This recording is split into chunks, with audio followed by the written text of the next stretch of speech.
Mesdames, Messieurs, bonsoir et bienvenue dans votre magazine de débat politique face à face. Aujourd'hui, nous revenons sur le forum de la paix et réconciliation entre Katangé qui a été organisé ici à Lubumbashi par l'archevêché. Qu'est-ce qu'on peut retenir par rapport à ces assises ou par rapport aux recommandations qui ont été formulées? Est-ce que cette réconciliation avait des visions politiques? Ce sont là les questions que nous allons nous poser dans le débat de ce soir avec comme invité sur ce plateau M. Alain Kami, qui est coordonnateur national de la jeunesse pour le compte de ADEFAT, Alliance des démocrates fascistes, c'est ça. Il est également porte-parole de l'Union sacrée dans le Haut-Katanga. M. Alain Kami, bonsoir et bienvenue sur ce plateau. Bonsoir. Voilà, en face de M. Alain Kami, nous recevons M. Franck Kabound, qui est communicateur du FCC. M. Kabound, bonsoir et bienvenue. Bonsoir, M. Héritier, bonsoir à mon co-débatteur. Voilà, bonsoir. Je commence avec vous parce que vous avez participé à ce forum. Est-ce qu'on peut déjà conclure que cette fameuse réconciliation avait des visions politiques? Bon, d'emblée, je vais réfuter toute pensée contraire à l'idée et l'initiative première de cette réconciliation. Vous devez savoir que cette réconciliation n'a pas de vision politique. La preuve en est, l'initiateur de ces forums n'a pas de tendance politique. C'est dans ses rôles du pasteur. Quand on voit même la Bible, elle recommande qu'il est doux et agréé de voir les frères ensemble. Et c'est dû pour le développement de notre communauté. Je dois réunir les filles et les fils du Katanga pour l'unité et la réconciliation du Katangais. Parce que vous devez savoir qu'à un moment, il y a eu des points de divergence entre différents fils de ces coins, et c'est leur divergence a contribué aux tensions sur l'étendue communautaire katangaise. Et nous nous sommes dit, bon, c'est vrai que nous nous sommes tiraillés, à un moment nous devons nous mettre ensemble. La preuve en est, il y avait des gens de toutes tendances confondues. Majorité, opposition, société civile et associations socio-culturelles, tout le monde était là pour vous dire qu'il n'y avait pas de connotation politique. Si on avait besoin d'un forum politique, on devrait carrément convoquer un forum politique katangais où on devrait aborder des questions politiques. Donc, ce forum est une démarche pacifique et citoyenne pour le bien-être des fils et les filles du Katanga, qui doit constituer aussi le développement de la République démocratique du Congo. Alors, ce n'était pas un positionnement par rapport à 2023? Bon, pas un positionnement par rapport à 2023. C'est ce qui se passe dans les têtes des gens. Nous nous sommes dit, parce que nous avons travaillé dans les thématiques, il y avait au moins 8 panels, et chaque panel abordait des questions et pour apporter arriver à des conclusions qui pouvaient aboutir au développement de notre pays. Nous n'avons pas abordé des thématiques politiques. Les Katanga, c'est toute une communauté qui a des fils, d'où nous avons privilégié les choix politiques de tout un chacun. Nous ne pouvons pas avoir tous les Katangais au sein d'une même famille politique ou derrière un bloc politique. Non, chacun a ses divergences. C'est la raison pour laquelle il y avait les gens de toutes tendances confondus. Il y avait les gens de l'Union sacrée, il y avait les gens du FCC, il y avait les gens de la société civile, il y avait toutes les organisations que vous connaissez. Donc, ce n'était pas en provision des élections de 2023, mais c'était pour le bien-être des fils et les filles du Katanga. D'accord, merci. Je vais revenir à vous tout à l'heure. Le temps de donner la parole à M. Alain Kami. Votre lecture aussi par rapport à ce forum qui a été organisé, est-ce que vous partagez aussi l'idée selon laquelle c'était purement politique?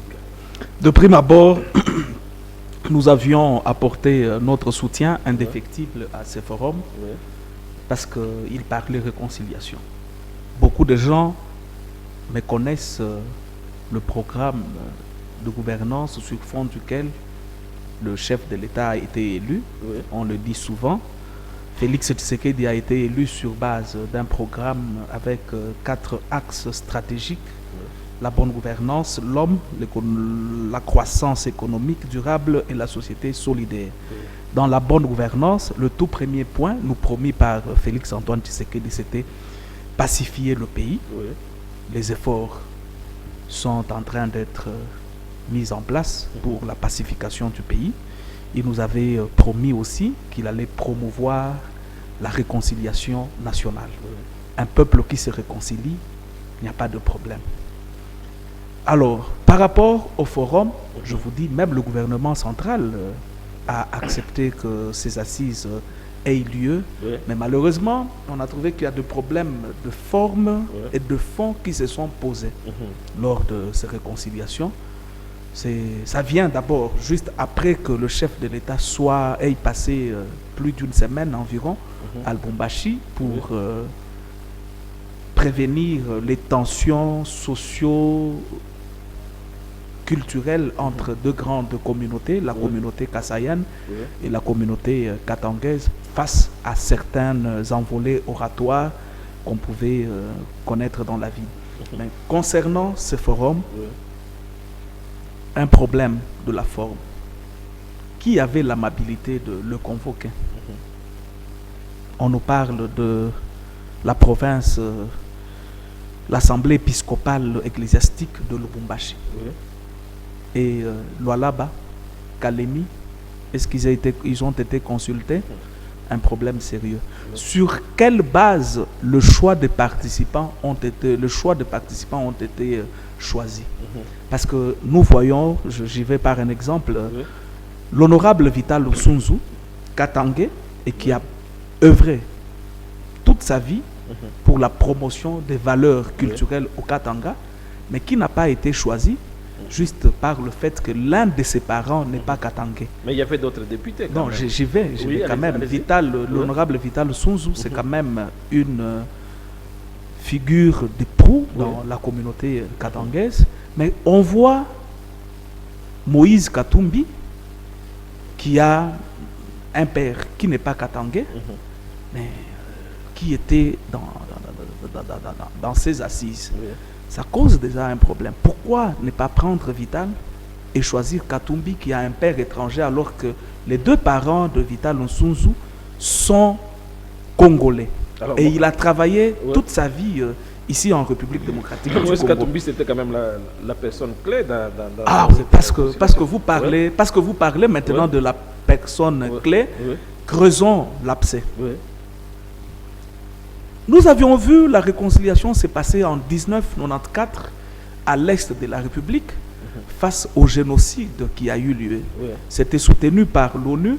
Nous avons vu même une commission être mise sur pied dans ces réconciliations. La commission réconciliation et vérité. On ne peut pas se réconcilier en tournant la page. Une réconciliation veut dire une repentance. Alain Camille, qui a causé du tort à mon frère, mon co-débatteur, vient lui dire, cher ami, voilà, j'ai dit ceci sur toi, comme il s'agit de la réconciliation, avec un cœur sincère, je viens te demander pardon, j'ai dit ça sur toi. Parce que vous parlez de Moïse Katumbi et ses obédiences et ses assises selon vous. Katumbi, on nous l'a présenté par le régime passé comme un étranger qui était aussi un membre dans la prédation de la République démocratique du Congo. On lui a même refusé de revenir au pays. Il n'avait même plus de passeport. C'est grâce au régime Tshisekedi qu'il a retrouvé sa nationalité congolaise. On a vu Katumbi aussi sur le plateau de grandes chaînes internationales nous dire que Kabila m'a traité de Judas. Mais en réalité, le vrai Judas, c'est Kabila. C'est Kabila qui est l'incarnation du mal en République démocratique du Congo. C'est Kabila qui est le responsable des tueries en Ituri. C'est Kabila qui a été responsable des tueries au Kasaï. Je me demande, c'était porter atteinte à l'honneur et la personnalité de Joseph Kabila, question mark. C'était une dénonciation calomnieuse. Le peuple est resté Mais ils se réconcilient. Merci. Pardon, ils se réconcilient.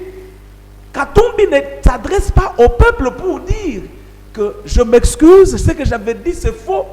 Alors nous disons, peut-être ça a été fait en coulisses. Oui. cette ère équivaut à consentir. Merci. Donc Katumbi reconnaît encore que Kabila est l'incarnation du mal parce qu'il n'a pas changé ses propos jusqu'au jour d'aujourd'hui. Permettez, je suis 30 secondes. En tout cas, on doit partager les minutes équitablement. Je vais revenir. Je vais revenir à vous, il n'y a pas de problème. Chacun a droit à 5 minutes. Monsieur Kabound, je vous donne la parole. 5 minutes aussi. Est-ce qu'on peut dire qu'il y avait réconciliation, rien qu'à voir Joseph Kabila et Moïse Katumbi se saluer? Ok. Merci pour cette question. J'aimerais un peu revenir sur certains propos tenus par mon co-débatteur. Vraiment, vous devez savoir que dans une famille, lorsqu'il y a un problème, c'est les plus sages de la famille qui réunit tout le monde. Là, il n'y avait pas question de donner mandat à qui que ce soit. Parce que ce n'est pas ces 4 jours que nous avons fait qui définit tous les travaux. Il y a au moins plus de 8 mois qu'il y avait préparation pour ces assises. Donc, quant à la personne qui devrait réunir tout le monde, il fallait chercher une personne neutre. Et c'est les 10 fils de ce pays, de cette province, l'archevêque métropolitain Fulgence Muteba, à qui nous avons félicité pour cette initiative louable. Deuxièmement, quant au choix des participants, le Katanga a des milliers de fils. Imaginez, ces forums pouvaient prendre qu'une représentativité de 300 personnes. Au départ, c'était 300 personnes qui devraient prendre part aux assises. Mais nous étions débordés. La preuve en est qu'il y avait d'autres Katangais en dehors de l'enclos qui étaient venus pour suivre les forums du pré. Troisièmement, concernant l'honorable Vital Sunzu, l'Assemblée nationale a plus de 30 députés d'origine katangaise, avait reçu que 10 macarons. Je demande à mon co-débatteur, lorsque vous organisez votre fête de mariage, vous parvenez à inviter tout le monde? Par moment, vous oubliez les plus proches. Vous devez savoir, il y a une pression, même lorsque j'organise ma fête de mariage, ce n'est pas tout le monde qui est satisfait et ce n'est pas tout le monde qui répond présent. Donc, dans cette pression, vu qu'il y a beaucoup de gens qui veulent intervenir, il y a certains qui devraient être là et qui n'étaient pas présents. Il n'y a pas seulement Vital Sunzu qui n'était pas présent. Sama Lukonde n'était pas là. Dani Banza n'était pas là. Beaucoup de notables katangais n'étaient pas là. Donc, nous ne devons pas polémiquer pour dire c'est parce que Vital Sunzu a un parent qui n'est pas d'origine katangaise. Non! Ça, ce sont des polémiques. C'est-à-dire, il y avait beaucoup de gens qui devraient venir. Imaginez les Katangais de la diaspora devraient être là, les Katangais de Kinshasa, de partout. Alors, ne personnalisons pas les débats. Revenons à la question. Est-ce qu'on peut résumer qu'il y avait réconciliation parce qu'on a vu Moïse Katumbi et Joseph Kabila se serrer la main? Pas seulement ça, c'est juste un geste symbolique. Pourquoi seulement ces 2 personnes? Parce que ce sont les 2 grandes personnalités katangaises, les 2 grands leaders katangais qui pouvaient symboliquement faire ce geste pour montrer qu'il y a une réconciliation. Je vais rentrer dans l'histoire. Nous n'avons pas seulement Katumbi et Kabila comme les fils du Katanga. Il y a Kiabula Muyambo, il y a Fifi Masunka et Mouyej, il y a Dani Banza, il y a Fabien Mutombe, il y a tout cela. Alors nous regardons ceux-là qui ont la préséance.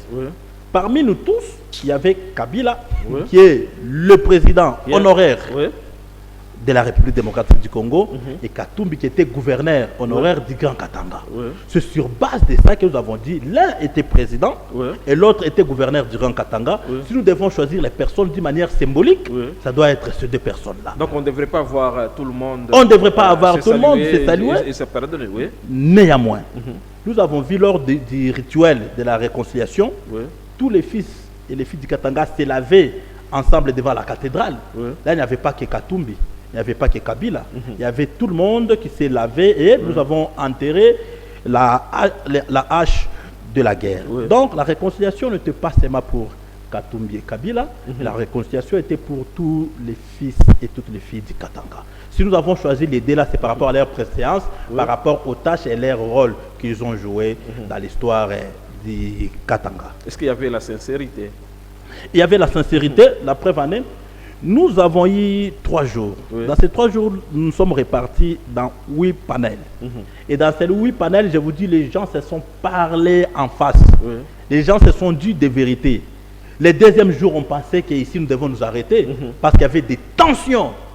Il y avait des fortes tensions et les gens étaient prêts à se tenir même dans les habits. Oui. Après, nous nous sommes dit, ok, nous nous sommes dit des vérités. Est-ce que nous pouvons tourner la page? Définissons maintenant, dès à présent, ce qui va nous conduire pour léguer un héritage à nos générations futures. Il y a eu vraiment réconciliation. Pendant ces 3 jours, nous avons fait un grand travail parce qu'il y avait le représentant de toutes les personnalités qui se sentaient frustrés et qui se sentaient aisés. Nous leur avons donné le temps de s'exprimer, de se dire des vérités dans des panels. Si vous étiez dans des panels, vous alliez comprendre qu'il y avait réellement réconciliation et les gens se sont parlé en toute sincérité. Merci. Je vous donne aussi 5 minutes, monsieur Alain Camille. Il paraît que dans les camps fascistes, cette réconciliation vous met mal à l'aise. Non, honnêtement, je vous ai dit, ça c'est le programme de gouvernance sur fond duquel le chef de l'État a été élu. Sa deuxième priorité en tant que président de la République, il nous avait promis de promouvoir la réconciliation nationale. Mais il n'a pas prévu cette réconciliation entre Moïse Katumbi et Joseph Kabila. Nous sommes aujourd'hui très fiers de voir Katumbi qui a lorgné la République démocratique du Congo par l'entrée frontalière de Kasumbalesa, qui peut aujourd'hui être au Congo et qui peut saisir la main de Kabila et même sa hanche. Il y a une photo, Kabila serre la hanche de Kabila, Kabila serrant aussi le Katumbi dans ses côtes. Donc ça ne vous met pas mal à l'aise? Nous sommes très à l'aise.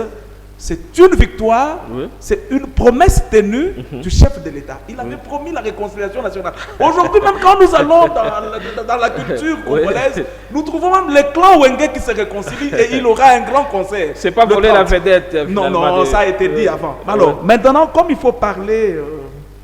il me parle de 2 grandes personnalités, mais quand on vient dans une réconciliation, on est tous sur le même piédestal. Effectivement. Sur le même piédestal. Mais protocolairement parlant, regardez dans la cathédrale, Katumbi était dans la foule, comme tout le monde.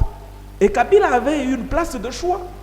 Je me demande, ça insinue quoi? C'est un président honoraire quand même. Kabila n'a plus un rôle régalien à jouer en République démocratique du Congo. Mais c'est un patrimoine, écoutez, il reste un ancien président. C'est un patrimoine commun, national, pour la République démocratique du Congo.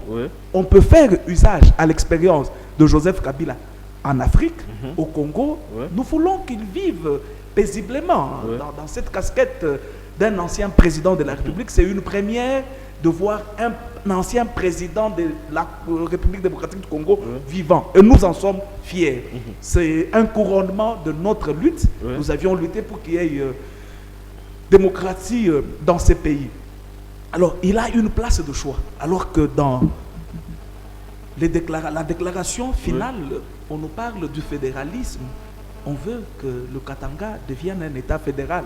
Je me dis, nous allons y arriver. Et aussi, parce qu'il faut parler de ce qui s'est passé dans ces forums.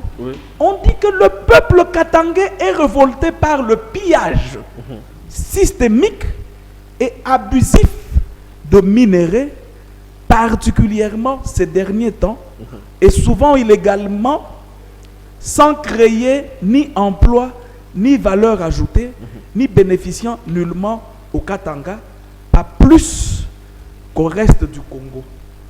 J'étais très stupéfait. Pourquoi ne doit-on pas dire la vérité à nous, peuple katangais? Sous le mandat du régime malfaisant passé, les actifs miniers de notre cher Gécamine, plusieurs ont été accordés à un Israélien du nom Dan Getler. Et Dan Getler a eu à avoir plus de 18 milliards de dollars avec nos minéraux du Katanga. Personne n'a fait bruit. Personne n'en a fait. Et vous savez combien la République a gagné dans 18 milliards de dollars? 500 millions seulement. Et 17 milliards, sont allés dans les mains d'un Israélite. Qui était derrière cet Israélien? Une minute pour finir. Alors, je suis. Oui. Avec le régime actuel, nous qui vivons au Katanga, nous Katangais, nous devrions être fiers. Parce que tous les actifs miniers qui ont donné colossalement l'argent à un étranger sont actuellement revenus à la Gécamine. Une prouesse du pouvoir de Tshisekedi qui a dit non. Donc les Katangais ne devraient pas se prendre par... Non, mais ça devrait être bien au contraire une réjouissance. Oui. Parce que ces actifs miniers ont donné à un étranger 18 milliards. Mais avec l'avènement Tshisekedi, on a dit non, ça ce sont nos minéraux, c'est notre richesse. Nous devons donner ça à la Générale de Carrières des Mines, qui est une entreprise katangaise et de surcroît une entreprise congolaise. C'est une prouesse. Nous devrions, nous qui vivons au Katanga, en être fiers. Nous devrions, nous, Katangais, se dire il a fallu que Tshisekedi soit président de la République pour que nos vraies valeurs, pour que nous puissions être bénéficiaires de nos vraies richesses du Congo. Merci. Je sais, le temps nous fait défaut, nous sommes allés, chacun, en tout cas, il faut gérer petit à petit. Il faut gérer les 5 minutes. Je vais y arriver, il faut gérer bien les 5 minutes. Monsieur Alain, monsieur Franck Kabound, est-ce que ces recommandations entrent finalement dans la vision du chef de l'État, comme le dit ici monsieur Alain Kabound? C'est faux et archi faux. Vous devez savoir que les gens oublient facilement. Depuis l'avènement de ce régime, qui est illustré par les détournements et les pillages, et c'est le Katanga qui est la vache de tueur de notre pays qui paye le prix. Combien d'entreprises ce pouvoir en place a implanté au Katanga? Quelles sont les initiatives que ce gouvernement en place a mis pour donner l'emploi aux Katangais? Ce qui nous énerve est que les Katanga qui a un sous-sol riche, ces minéraux ne profitent pas aux fils et filles du Katanga. Au contraire, ça profite à d'autres communautés. Et là, c'est énervant. Allez-y au là-bas. Les membres du gouvernement en place se sont achetés des carrés miniers. Donc le même système continue alors? Les membres du présent du gouvernement en place ont spolié les terres et ils veulent vendre ces terres aux étrangers avec un fameux programme du Katanga vert. Donc il y aura un programme du Katanga vert qui doit permettre aux expatriés et aux gens d'autres communautés de s'approprier des terres et pour revendre ces terres aux fils du Katanga. Là, nous disons non. Mon co-débatteur veut se taper la main à la poitrine pour dire qu'il y a des prouesses. Ils ont oublié. Je ne fais mention que aux minéraux. Aux minéraux, oui. Les prouesses Ils sont ont nombreuses. Qu'il n'y a pas longtemps, un membre influent de l'UDPS, qui est Jean-Marc Kabound, est illustré dans les pillages et facilitations d'écoulement de non-minéraux. Ça, ce n'est pas nous qui avons dit. Alors, comme solution, vous préconisez le fédéralisme? Ce que nous préconisons, nous avons dit, l'idéologie katangaise a toujours été une idéologie fédéraliste. Avec le fédéralisme, nous croyons qu'il y aura le développement de nos entités au Katanga, pas seulement au Katanga, de toutes les provinces. Voyez un peu avec un peu de découpage territorial qui a permis le développement de certains coins. Ça a permis que les autochtones d'un coin puissent vivre aussi le développement à partir de la base. En quoi est-ce que cette recommandation est mauvaise? Parce que... oui, allez-y. J'aimerais insister encore. Aujourd'hui, le régime en place est illustré dans l'endettement extérieur. La République démocratique du Congo aujourd'hui a plus de 8 milliards de dettes extérieures. Oui, une minute. Oui, a plus de 8 milliards de dettes extérieures. Cependant, c'est les Katanga qui payent toutes ces dettes extérieures. Mais si nous devons payer les dettes extérieures, nos richesses doivent aussi nous profiter. Et beaucoup de lois de ratification pour le financement de différents projets, ça doit en profiter aux Katangais. Où est-ce qu'il y a le mal? Au contraire, le fédéralisme apportera les développements dans toutes les entités, non seulement les Katanga. Pour moi, je pensais que d'autres communautés pouvaient se réjouir et emboîter les pas, convoquer des forums pour la réconciliation des fils de toutes les communautés, parce que si toutes les communautés sont réconciliées, c'est une bonne base pour la cohésion nationale. Je trouve que le système fédéralisme contribuera au développement de toutes les entités, pas seulement du Katanga, même du Kasaï, même du Grand Bandundu, même de l'Est. Il y aura des développements dans toutes les entités. Est-ce que ça ne va pas apporter confusion par rapport au tribalisme? Parce qu'à un certain niveau, le fédéralisme katangais est séparatiste. Non. La preuve en est, qu'est-ce que nous avons dit? Nous acceptons notre appartenance à la nation congolaise. Pour dire quoi, dans l'esprit du Katangais, il n'y a jamais eu l'idée de séparer les Katanga de la République démocratique du Congo. Merci. La preuve en est, nous avons même appelé nos frères Bakata Katanga à déposer les armes pour qu'il y ait la paix. Merci. La paix sur toute l'étendue nationale. Voilà un peu. Merci. Alors, M. Alain Kami, nous arrivons à ces recommandations et parmi lesquelles le fédéralisme, est-ce que vous pensez que c'est une bonne option pour le Congo? Mon frère, mon co-débatteur, je le reconnais comme membre d'un parti politique et j'ai beaucoup d'estime à son égard. Je pense, constitutionnellement parlant, un parti politique n'a pas rôle d'éveiller la conscience d'une province ou d'une région. Un parti politique a pour rôle d'éveiller la conscience nationale. Je ne peux pas, selon mon enseignement reçu de mon mentor Étienne Tshisekedi de heureuse mémoire, venir pour éveiller juste la conscience d'une région. C'est pas gai pour un homme politique. On trouve que c'est un aveu d'impuissance que le leader clé à qui vous aviez fait mention a eu à faire voir à la face du monde. Il s'est dit, à l'allure où vont les choses, avec le prouesse faite par Tshisekedi, je ne saurais pas faire face à Tshisekedi. Je dois me rabattre sur des hérésies ethnico-tribales. Peut-être qu'on m'écoutera. Mais malheureusement, le peuple n'est plus dupe. Vous avez une démonstration éloquente de ce qui s'est passé au stade TP Mazembe.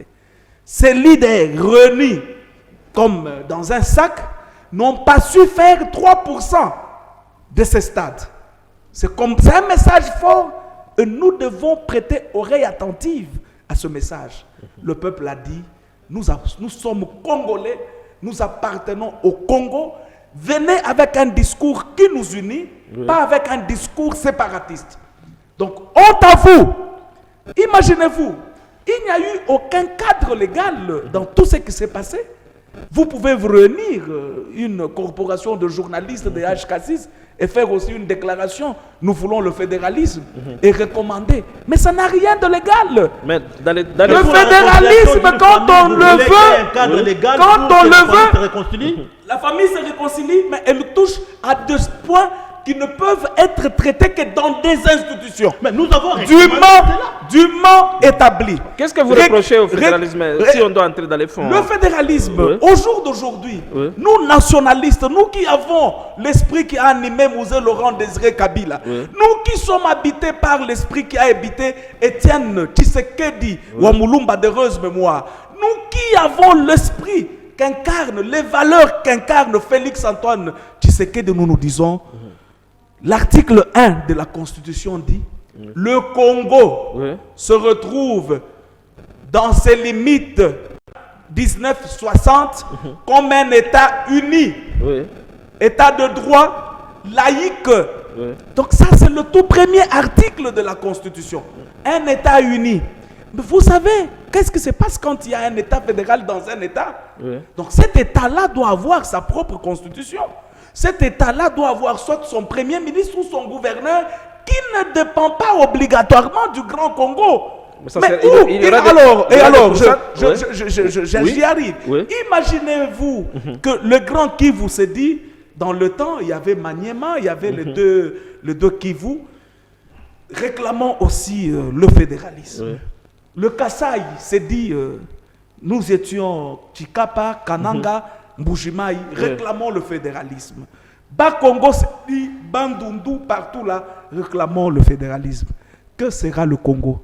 Mais Félix Tshisekedi a reçu le Congo uni et il le sera, le Congo uni.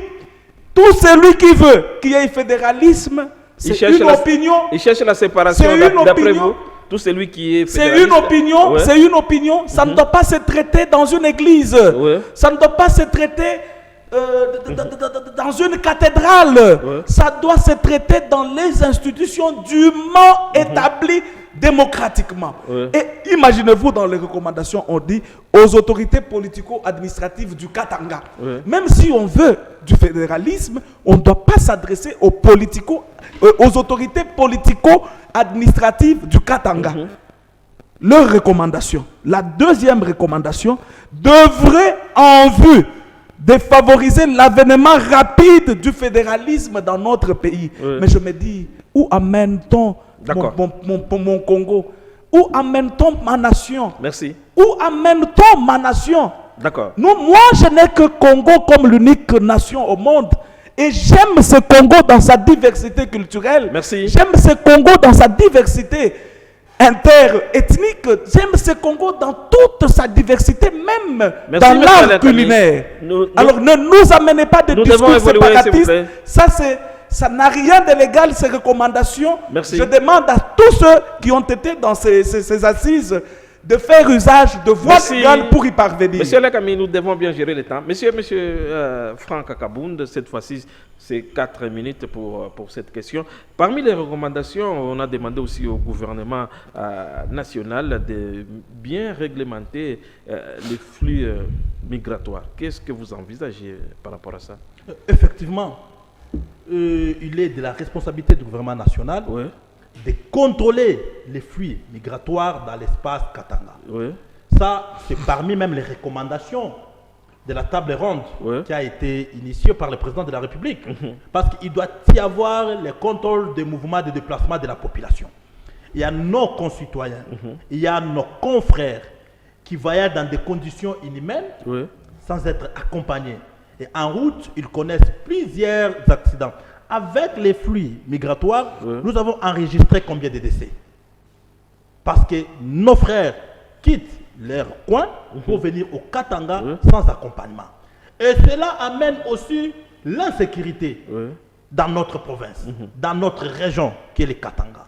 Et nous avons demandé, nous avons repris la même recommandation ressortie des assises de la table ronde, pour que nos élus ramènent cela au niveau national. Deuxièmement, mon frère est en train de vouloir prouver qu'il n'y avait pas un cadre légal. Je dois lui poser une question. Pour qu'une famille se réunisse, nous devons avoir quel cadre légal? Non, je parle par rapport au fédéralisme réclamé. Ça ne se passe pas dans une cathédrale, monsieur. Dit, ça c'est notre avis, c'est l'avis des Katangais. Le Katanga est un peuple fort. C'est un peuple digne, un peuple social. J'en suis un. J'en suis un. Il ne fallait pas usurper l'identité. J'ai dit j'en suis un. L'usurpation de l'identité est punissable et poursuivable. J'en suis un. Alors, n'entrons pas dans les débats de l'identité, s'il vous plaît. Alors, revenons dans ce qui est... Restons dans les fonds. Les fonds. Nous avons légué toutes les autorités katangaises qui font partie des institutions d'être nos porte-parole dans les institutions pour que nos recommandations soient acceptées. Là, nous avons emboîté une démarche qui est constitutionnelle et reconnue à tout le monde. Il semble dire que nous avons tenu des propos séparatistes. Je lui pose la question. Non, je n'ai pas dit ça. Les États-Unis. Je n'ai pas dit des propos séparatistes, monsieur. Les États-Unis d'Amérique évoluent comment? Est-ce qu'il y a un président dans chaque État avec une constitution? Il y a des gouverneurs. Il y a des gouverneurs.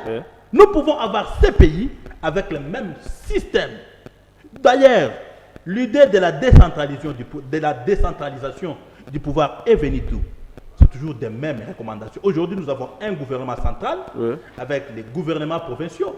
Pourquoi pas aussi entamer ce système fédéraliste où nous avons un président de la République et chaque État fédéral a un gouverneur et ce gouverneur fait les rapports. Pourquoi nous réclamons aussi les fédéralistes? Voyez d'abord avec la décentralisation. Jusqu'aujourd'hui, il n'y a pas de rétrocession de 40% dans des provinces. Les gouverneurs n'ont pas encore reçu leur rétrocession pour les développements. Donc, ils sont en train de se battre avec les peu des moyens. Alors, s'il y a un État fédéral, les autorités qui seront établies d'une manière constitutionnelle vont commencer à gérer le revenu et cette fois-ci, ramener les pourcentages à l'État national, au gouvernement central. Est-ce que cela c'est mauvais? C'est parce que nous avons compris qu'il y a une gestion impartiale de ce gouvernement. Nous, le peuple qui vivent dans les Katanga, nous les Katangais fiers que nous sommes, nous demandons qu'il y ait un système fédéraliste pour permettre à nos entités de se développer à la base. Merci. Alors, M. Alain Kami, par rapport au flux migratoire, est-ce que c'est une recommandation qui est fondée après ces assises? Au fait, les avis sont partagés quant à ce. Mais à mon humble avis, je suis issu de la meilleure école de la République démocratique du Congo. L'article 30 de la Constitution donne pouvoir à tout Congolais d'ériger domicile partout où il veut sur toute l'étendue de la République démocratique du Congo. Ici, pas plus tard que le mois passé. C'est un déplacement normal, monsieur Alain Kami. Pas plus tard. Non, je ne sais pas, qu'est-ce que vous appelez déplacement normal et anormal? Parce qu'on parle de flux, le donc... Congo, c'est un déplacement massif, si on doit dire. Qui appartient aux Congolais. C'est comme qui dirait, chacun est à la recherche de la vie meilleure. Si hier, la vie meilleure était entre la frontière Kasaï-Angola, on ne pouvait interdire à aucun Congolais de ne pas aller trouver une vie meilleure là-bas. Si aujourd'hui il s'avère que les conditions de vie sont bonnes au Katanga, on ne peut pas interdire à un Congolais de venir se retrouver au Katanga parce qu'il est dans son pays. Joseph Kabila a été sage. Il a dit une fois dans une réunion ici à Lubumbashi que le Katanga doit savoir que ce n'est pas un pays, ni province comme ma province Ingine. Il l'a dit. Effectivement, nous avons cela dans notre forum. Et Joseph Kabila a dit une fois que ses premières impressions quand il arrive au Katanga, à Lubumbashi, ce sont de tracts transportant de minerais et un peuple très pauvre. Ce n'était pas dans le règne du président Tshisekedi, c'était dans le règne de Joseph Kabila. C'est là que nous comprenons qu'il y a de sournoiseries. Dans ces assises, il y a de la perfidie. Dans ces assises, il y a de l'incohérence dans ces assises et il y a de l'insincérité dans ces assises. Allez-y, demandez à mon confrère, à mon co-débatteur, voulais-je dire. Quel conflit existe au Katanga en réalité? Quelle ethnie se bat avec une autre ethnie du Katanga? Quelle tribu du Katanga est en guerre contre une autre tribu? On vous organise des assises où l'on trouve environ 90% des participants politiques et ils vous disent nous voulons parler sur la paix au Katanga. Pour qui prenne-t-on d'imbéciles? Ce peuple n'est plus dupe. Ce peuple connaît la carte noire qui se joue et se dit plus jamais cela ne verra jour.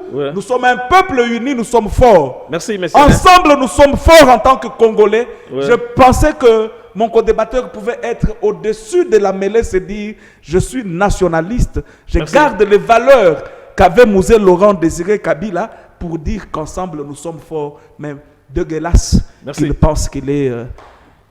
plus katangais que Alain Kami qui est ici, c'est triste. Alors, la petite conclusion, monsieur Franck Kaboun, 30 secondes en tout cas, qu'est-ce qu'on peut retenir par rapport à ce débat, par rapport aux assises qui ont été organisées? Ce que la population doit savoir, n'est pas faire attention aux polémiques et certaines hérésies et la mauvaise interprétation de ce que nous avons fait. Nous sommes réunis pour l'intérêt du Katanga.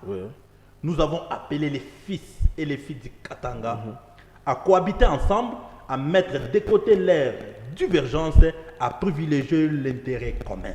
Nous avons accepté que tout Katangais a le choix d'appartenance à un groupe politique. Tout Katangais a la liberté de faire le choix de son bloc politique. Néanmoins, lorsqu'il s'agira du Katanga, l'intérêt suprême du Katanga passera par-dessus tout. Merci. Monsieur Alain Camille, 30 secondes pour une petite conclusion. Ceux qui ont pensé que ça nous a troublés, nous qui soutenons le président Félix, nous disons bien au contraire que c'est faux. Nous soutenons la réconciliation. Mais ceux qui pensent que c'est en prévision électorale pour 2023, nous leur disons Félix Antoine Tshisekedi, c'est un lion. C'est comme qui dirait, vous demandez à un lion entouré par des zèbres, des hippopotames, de guépards, vous lui demandez que feras-tu demain si tu n'as pas à manger. À un lion, on ne pose jamais cette question. 2023, Katumbi peut faire l'alliance même avec le diable, il sera battu à plate couture. Merci, mesdames et messieurs. C'est la fin donc de ce débat de ce soir. Merci de nous avoir regardés. Et le prochain numéro, c'est la semaine qui vient. Merci. Merci.